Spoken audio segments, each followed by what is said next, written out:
Praise lord, హల్లెలూయా. దేవుని మనకి స్తోత్రాలు. మీ అందరికీ నా వందనాలు తెలియజేస్తున్నాను. ఈ దినం కొరకు దేవుడు సిద్ధపరిచినటువంటి మాటలు, ప్రియ సహోదరి సహోదరుడా, నీ జీవితంలో నీవు చేస్తున్నటువంటి ప్రార్థనలకి దేవుడు జవాబు ఇవ్వటం లేదని యోచిస్తున్నావా? అయితే ఈ మాటలు దేవుడు నీ కొరకే మాట్లాడుచున్నారు. ఏలియా మన వంటి స్వభావం గల మనుషుడే. వర్షింపకుండానట్లు అతడు ఆసక్తితో ప్రార్థన చేయగా 3.5 సంవత్సరముల వరకు భూమి మీద వర్షింపలేదు. అతడు మరలా ప్రార్థన చేయగా ఆకాశం వర్షమిచ్చెను, భూమి తన ఫలము ఇచ్చెను.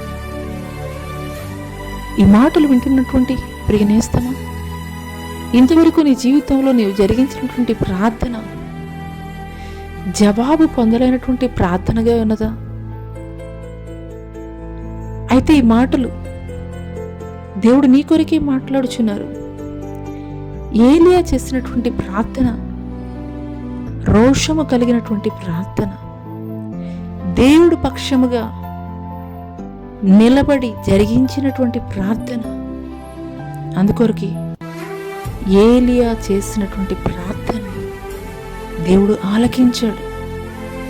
ఏలియా పక్షముగా దేవుడు ఘనమైనటువంటి కార్యములు జరిగించాడు. ఈ మాటలు దేవుడు నా కొరకే మాట్లాడుతున్నారని నీవు పరిపూర్ణమైనటువంటి విశ్వాసము కలిగి ఉండగలిగితే,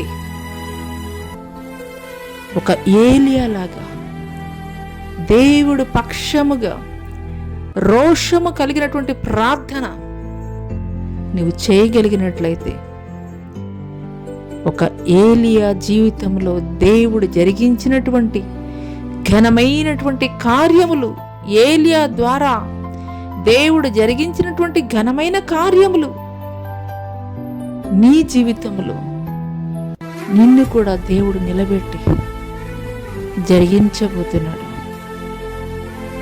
అటి కృప దేవుడు నీకు దయచేయనుగాక. ఆమేన్.